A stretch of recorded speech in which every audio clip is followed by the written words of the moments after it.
Merci beaucoup. Alors, je vais vous remercier à mon tour d'être resté jusqu'au bout. C'est la dernière, donc après vous êtes tranquille. Merci à BDS aussi de me permettre de prendre la parole pour vous parler des réseaux 4-5G privés, a priori qui est attendu. Euh, Ça va se dérouler de la manière suivante. Je vais vous présenter rapidement la société. On va essayer de faire vite. D'ailleurs, ma présentation sera certainement plus rapide que prévu. Ça laissera plus de place pour les échanges. Euh, je vais présenter rapidement la société, on va parler des réseaux 4-5G privés, comment sont-ils aujourd'hui, qu'est-ce que ça représente. Et en fait, je voudrais vous parler de cas concrets aujourd'hui qui ont été réalisés chez nous, quels sont les usages clients et puis qu'est-ce qu'on a déployé en termes d'infrastructure et puis en termes avec les partenaires associés. Et on va regarder ces différents cas ensemble. Alors, Axians RMP pour réseau mobile privé. Donc, rapidement, on est une entreprise du groupe Vinci Énergie. Donc, on fait partie de la marque Axians, qui en fait, tous les Axians sont les représentants télécom du groupe Vinci Énergie. Donc, il y en a d'autres, tels que les Home Exum, les Actemian, les Vinci Facilities. Mais donc, nous, on est bien sur cette partie ICT Télécom.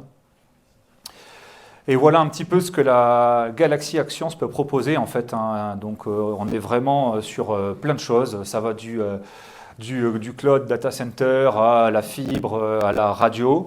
Et donc vraiment, notre entreprise, nous, elle est là sur la partie infrastructure télécom. Donc on est vraiment sur l'infra, même si vous verrez qu'il y a un petit peu de service évidemment qui est associé à cette infra-là. Mais on est vraiment positionné ici avec Axians Réseau Mobile Privé, ex-Sisoko, pour ceux qui connaissent l'ancien nom de la boîte. Alors, on va parler de ces réseaux 4-5G, donc de l'infrastructure et un peu des cas d'usage que nous, on a pu identifier. Donc ça, c'est un synoptique d'un réseau qu'on va appeler simple. L'idée, c'est de simplifier cette structure. De droite à gauche, on va démarrer avec un cœur de réseau. Donc ça, on intègre ça tout en machine virtuelle sur différents serveurs. Ce cœur de réseau qui est souvent redondé, donc géo-redondé même.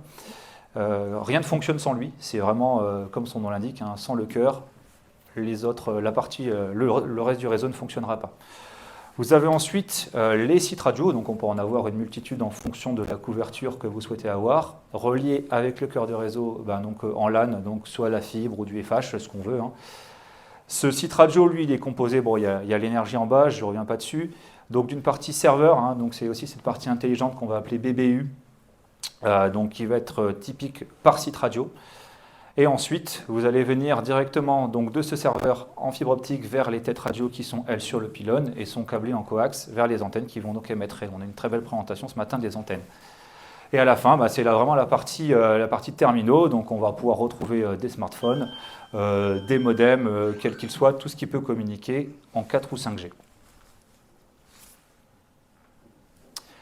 Les usages tels que nous, on les voit, on les a différenciés en deux catégories. Le monde se divise en deux catégories pour ceux qui ont la référence. Les hommes et les machines. Donc, côté des cas d'usage vis-à-vis des hommes, on va retrouver les communications critiques, les business process, la vidéosurveillance bien sûr, la téléassistance. J'en détaillerai que deux pour essayer justement de raccourcir un peu la présentation. Et côté machine, l'IoT qui est un petit peu le cœur aujourd'hui du sujet, de cette journée. La robotique, les AGV et voilà pour la partie machine. Donc pour l'IoT, notre but, attention cette fois-ci en 4 et 5G, va être complètement différent de ce qu'on a pu voir vis-à-vis des réseaux Sigfox, LoRa, etc. On va vraiment être sur du temps réel, c'est-à-dire on veut une donnée remontée en temps réel, donc d'une machine quelconque qu'on veut piloter. Alors on peut avoir de la faible latence, c'est aussi le but de ces réseaux-là. Donc pour connecter ces données-là, où on peut avoir évidemment des difficultés d'accès en filaire, c'est aussi des cas d'usage qu'on peut avoir. On va donc avoir ce cas d'usage qui est relatif au LoRa, c'est-à-dire qu'on retrouve cette remontée de données, mais qui est vraiment complètement différente de celui-ci parce qu'en temps réel. Et bien sûr, évidemment, on n'a pas du tout cette capacité de faire du low power. Là où en LoRa ou de l'IoT tel qu'on a pu l'évoquer aujourd'hui, on va pouvoir avoir des capteurs qu'on peut laisser à un endroit pendant 3, 5, 10 ans en fonction de l'autonomie que vous allez y laisser. Pour ce type d'usage, on va vraiment avoir le besoin en énergie. Donc C'est assez, on a un usage qui se ressemble, mais qui est quand même un petit peu différent, mais que nous, on adresse et on a vu ces besoins-là.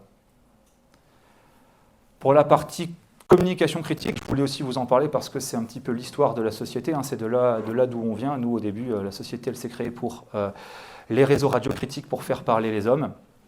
C'est un cas d'usage qui est porté par ces réseaux-là, hein, donc on peut porter par ces réseaux-là. Et donc aujourd'hui, on va proposer de la communication push-to-talk, hein, donc l'équivalent Talkie, mais donc on peut le faire sur smartphone ou sur d'autres terminaux. Mais on va venir ajouter au-dessus de cette couche-là la partie visio, donc capacité de faire de la visio entre des personnes, diffuser de la vidéo si nécessaire, la messagerie texte, et donc on retrouve aussi la partie qui pouvait être le cas déjà aussi, la partie PTI, la protection des travailleurs isolés, hein, qui est portée à travers ces communications critiques. Vous l'avez lu dans le titre de la présentation, moi je suis là ici pour vous parler de réseaux entièrement privés. Donc là, on parle d'infrastructures qui sont dédiées pour nos clients. Donc quand on a regardé le synoptique tout à l'heure, quand on parlait du cœur, des radios, etc., nous, ça c'est de l'infrastructure qui appartient au client. Donc il est en pleine possession de son infra et garde la donnée en fait directement chez lui. Sur ces parties 4-5G, voilà, je voulais vous donner un petit peu de caractéristiques techniques sans trop rentrer dans le détail. J'ai aussi parlé du Wi-Fi. L'idée, c'est que vous pouvez, pour vous donner un petit peu une base de comparaison, je vais du coup m'attarder vraiment sur la 4 et la 5G. Aujourd'hui, on se donne un minimum de 400 connexions par access point. Donc c'est vraiment, on peut avoir jusqu'à 400 users sur le même site radio. On peut monter jusqu'à 1000 relativement facilement.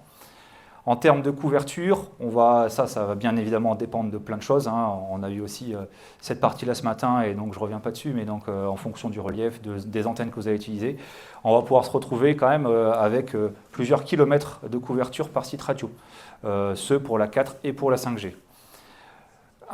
Et donc ça, c'est une des grandes performances, hein. La couverture dans ce type de réseau avec les débits annoncés, c'est vraiment un gros atout de ces technologies. Le deuxième gros atout, ça va être la QoS. Vous allez pouvoir vraiment gérer votre QoS tel que vous l'entendez, si vous voulez prioriser des services, si vous voulez donner du débit garanti. Ça, c'est des choses qu'on est vraiment en capacité de faire et qui sont tunées parce que l'infrastructure vous appartient.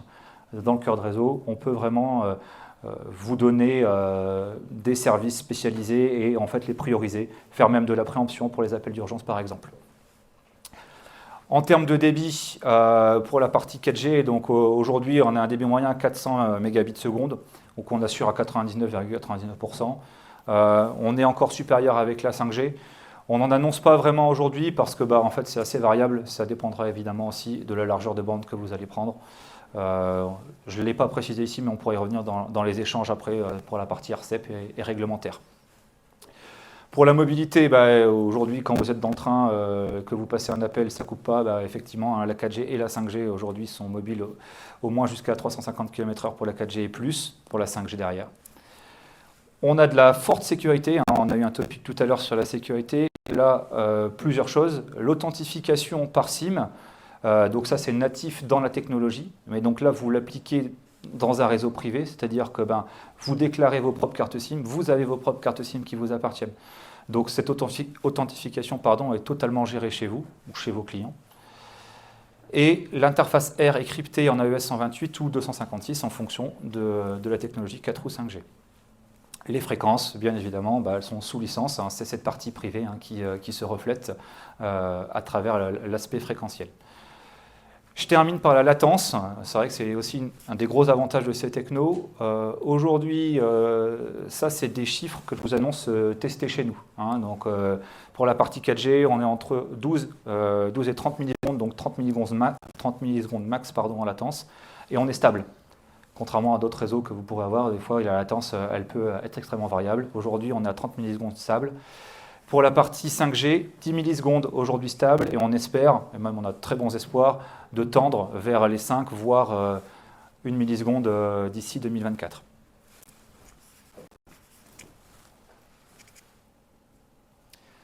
Maintenant, je vais vous parler de cas concrets qui ont été réalisés chez nous, hein, pour vous montrer que aujourd'hui, ce n'est pas du rêve, ce qu'on a pu faire. Donc, je vais vous parler d'Omron.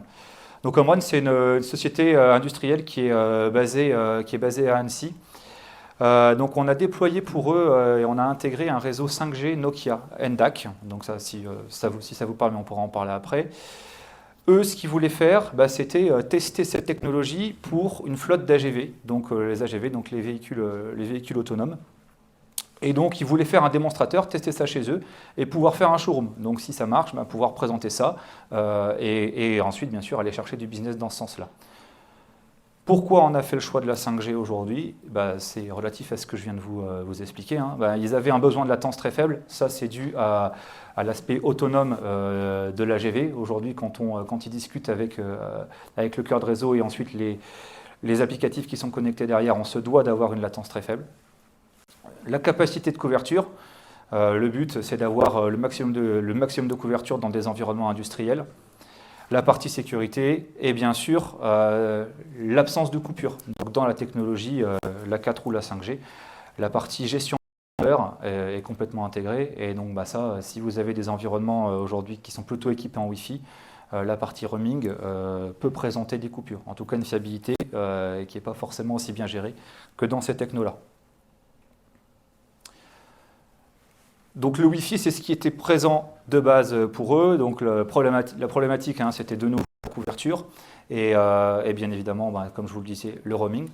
Je vous ai mis une petite vidéo. Donc en fait, ça c'est notre partenaire. On a un partenaire du groupe qui s'appelle Actemium, avec qui on a monté le petit démonstrateur avec le robot Domron. Donc ici en fait, là on est sous une seule couverture radio, mais en fait donc l'AGV est autonome et donc voilà, on a fait une petite vidéo de démonstration, mais on pourrait imaginer que ce robot puisse se balader dans un hangar, dans une industrie. Et de nouveau, le principe, c'est de pouvoir prouver que nous, on n'a pas de coupure, on peut faire fonctionner pendant 24 heures et on a vraiment l'absence de coupure sur cette techno-là.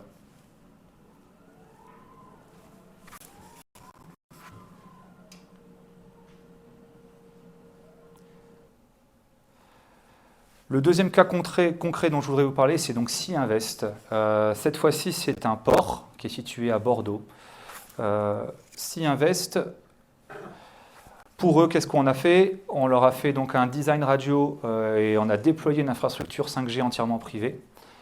On l'a fait avec un cœur et la radio de chez Amarisoft et sur la partie physique hardware AW2S. AW2S qui est une société française. Donc là, on est sur un monosite qui couvre l'entièreté du port. Leur besoin, c'était d'envoyer des work orders aux personnes aujourd'hui qui déplacent les containers et de pouvoir les identifier. On va retrouver un peu les mêmes raisons pour le choix de la technologie. La partie couverture, le besoin en mobilité. Et la troisième chose, c'est quelque chose d'assez empirique, mais que nous, on a observé dans les différents tests qu'on a pu faire, c'est que cette techno, elle est résistante aux environnements métalliques complexes. Alors, ça peut paraître étrange, entre guillemets, c'est intuitif, c'est pas très intuitif justement, mais en tout cas, nous, on a observé ça sur le terrain.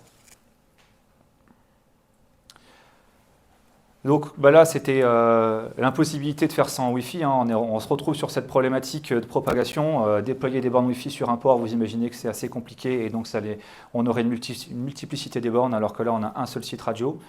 Donc la connexion se fait au travers de tablettes qui sont présents en fait, dans la cabine des grutiers. Et puis eux, ils peuvent se déplacer avec leur container sur l'ensemble du port, sans coupure encore une fois. Et en fait, côté production, le port a vraiment un suivi temps réel de ce qui se passe sur le terrain. Donc, il peut aussi aménager sa production en temps réel. Si aujourd'hui des bateaux sont en retard, etc., qu'il faut les prioriser, ils sont en capacité d'agir en temps réel. Et donc l'info est directement reçue côté grutier pour avoir vraiment un business process au top.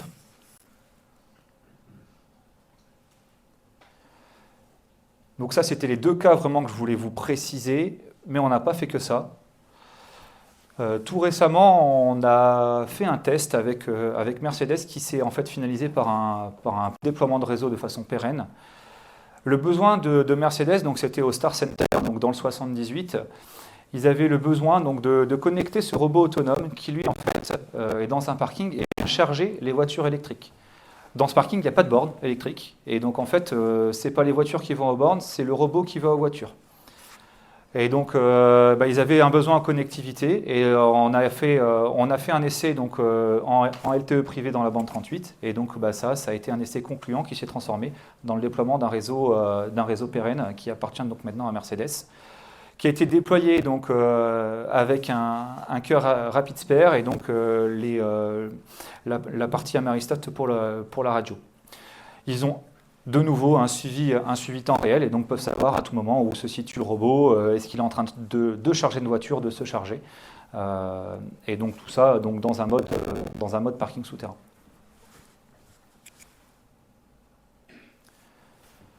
Sur un cas plus outdoor, on va retrouver un déploiement qu'on a fait donc, pour un parc éolien donc, dans l'océan Atlantique.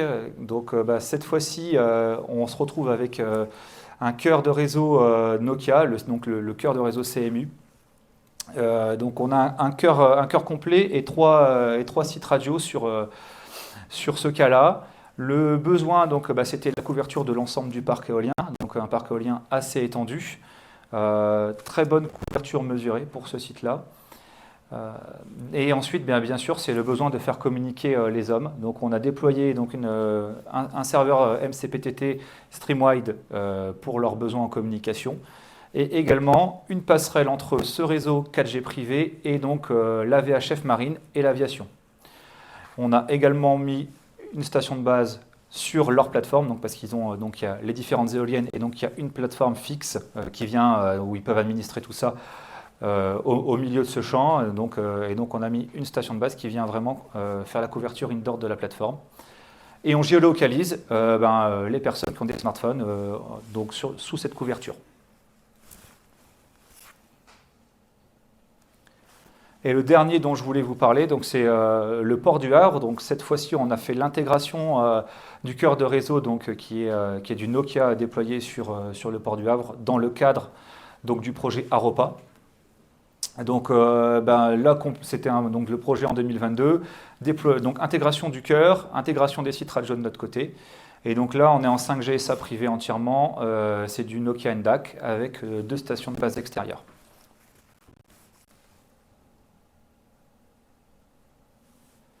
Je vous remercie pour votre attention et puis écoutez, j'espère que vous avez des questions.